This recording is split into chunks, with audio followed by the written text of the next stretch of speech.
The war between the United Terran Alliance and the Kareth Dominion had lasted nearly 15 years. Entire star systems had burned under the violence of the conflict. Battles raged across asteroid belts, orbiting colonies, and the cold silence of deep space. Among the Dominion's most feared commanders was Commander Lyra Vex, a towering alien warrior from the planet Carithia. Her species possessed silver-blue skin, glowing violet eyes, and an intimidating height that made most humans appear fragile by comparison. But what truly terrified her enemies wasn't her appearance, it was her mind. Lyra was brilliant. She had won dozens of battles using strategies that human tacticians studied for years afterward. Entire fleets had fallen to her precision. Her soldiers adored her. Her enemies feared her. But war never spared even the greatest warriors. The final battle of the Orion Belt siege changed everything. The Dominion fleet had pushed deep into Terran territory, but the humans launched a desperate counterattack. Thousands of ships clashed between the drifting rocks of the Orion asteroid belt. Commander Lyra stood at the center of the battlefield aboard her flagship, the Crimson Talon. Explosions flashed across the void like silent fireworks. "Commander," her tactical officer said nervously, "human reinforcements are arriving from the eastern vector." Lyra studied the holographic battlefield. Blue and red lights blinked rapidly across the map. "Then we strike before they regroup," she replied calmly. Her strategy worked at first.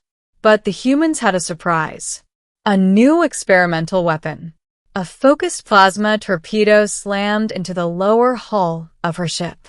The explosion tore through 3 decks.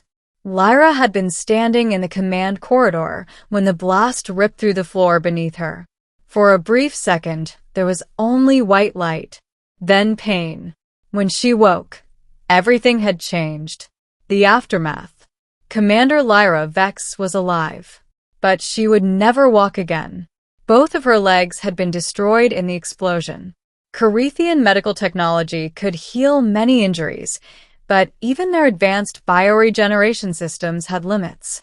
Her legs were gone beyond recovery. For a warrior species like the Carithians, losing limbs was worse than death. A commander unable to stand could never lead again. Lyra stared silently at the ceiling of the recovery chamber aboard a Dominion hospital ship. Days passed, then weeks. She refused visitors, refused to speak. Her career, her identity was over. Finally, one day, her chamber door opened. A strange figure entered. A human. Lyra's eyes narrowed. Humans were enemies. But this one wasn't wearing a military uniform. He wore the simple gray suit of an engineer. He stepped closer with cautious curiosity. "Commander Lyra Vex," he said politely. "My name is Daniel Arlen.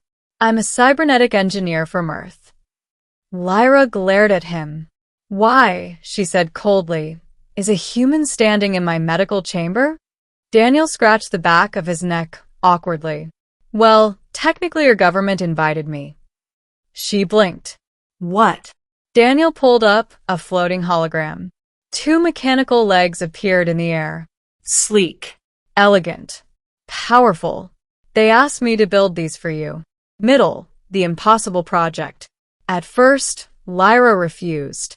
She had seen cybernetic limbs before. They were crude replacements used by injured soldiers. Functional, but inferior. "I will not replace my body with machinery," she said. Daniel shrugged.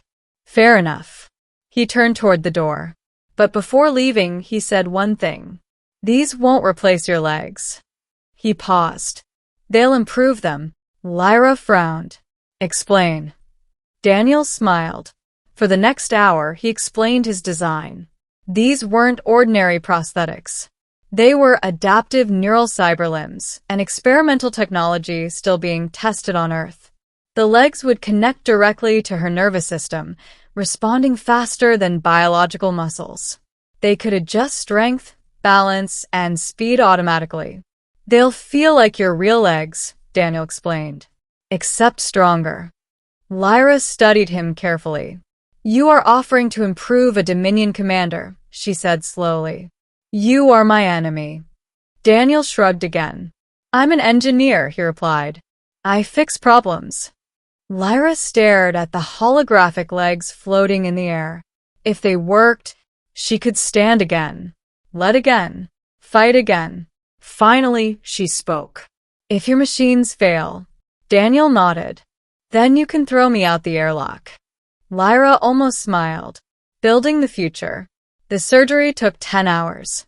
Dominion doctors worked alongside human engineers in tense silence.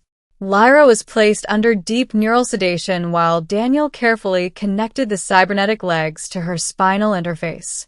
The technology was delicate. One mistake could permanently paralyze her. Sweat ran down Daniel's forehead as he aligned the neural connectors. Stabilize power flow, he said. Connection at 40%. 60. 80. Then, neural link established. The cybernetic legs twitched. Dominion doctors stared in amazement. Daniel leaned back in his chair. Wake her up. Minutes later, Lyra's violet eyes opened. She looked down. 2 sleek silver legs extended from her hips. They looked almost organic, but faint blue energy lines glowed along the joints. Lyra slowly moved her foot. The metal toes flexed. Her eyes widened. I can feel them. Daniel grinned. Told you. But standing was another matter. The doctors helped her sit up, then carefully guided her to the floor. The room fell silent. Lyra placed one foot down, then the other. Her balance wavered. For a moment, it seemed like she might fall.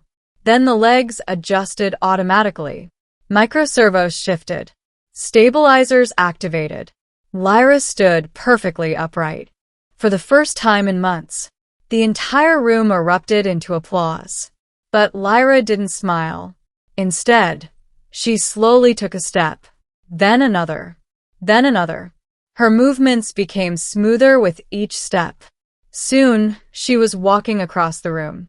Daniel watched proudly, but Lyra suddenly stopped. She looked down at her new legs, then back at him. How fast can they run? Daniel smiled. Oh, you're going to like this. Training the new commander. Over the next several weeks, Lyra trained relentlessly. The cybernetic legs adapted quickly. They could run faster than any Carithian soldier. They could jump twice as high. They could even absorb impact from heavy falls. Dominion officers watched her in awe, but some whispered behind her back. She is no longer fully Carithian. She is part machine. Lyra ignored them. Results mattered more than tradition. During a combat training simulation, she outran an entire squad of elite warriors. When the test ended, the soldiers stared at her in disbelief. You're faster than our scouts, one of them said. Lyra looked down at her legs thoughtfully. Then she turned toward Daniel, who was watching from the control booth. You said they were improvements. Daniel raised an eyebrow. Was I wrong? Lyra paused. No. Then she added something unexpected. You saved my life. Daniel shook his head. I just built the legs. Lyra looked at him seriously. No. You gave me back my future. For a moment, neither of them spoke. Then the training alarm suddenly sounded. A Dominion officer rushed into the room. Commander Vex. Lyra turned. Yes. Human raiders have attacked a Dominion outpost in the outer system. Daniel blinked. Wait, human raiders? Lyra looked back at him.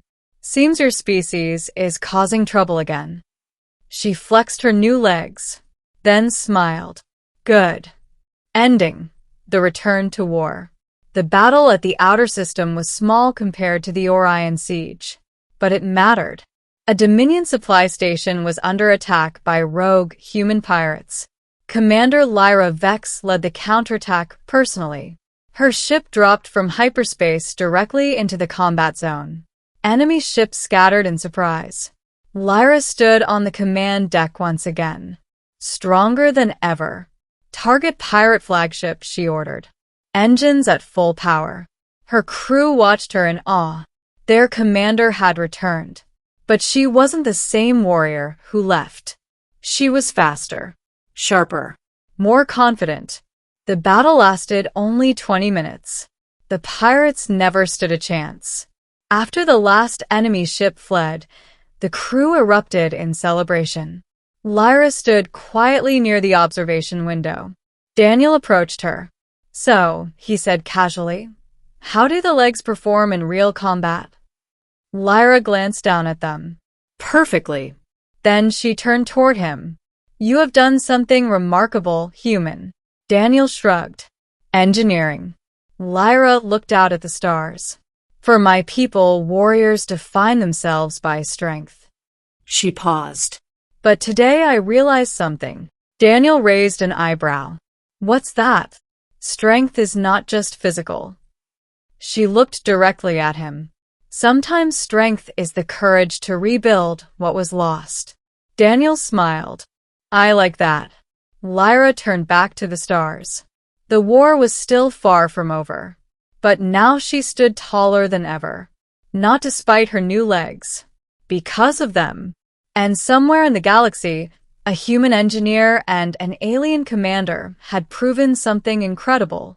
Even in a universe filled with war, creation was stronger than destruction. And sometimes, the future was built one step at a time.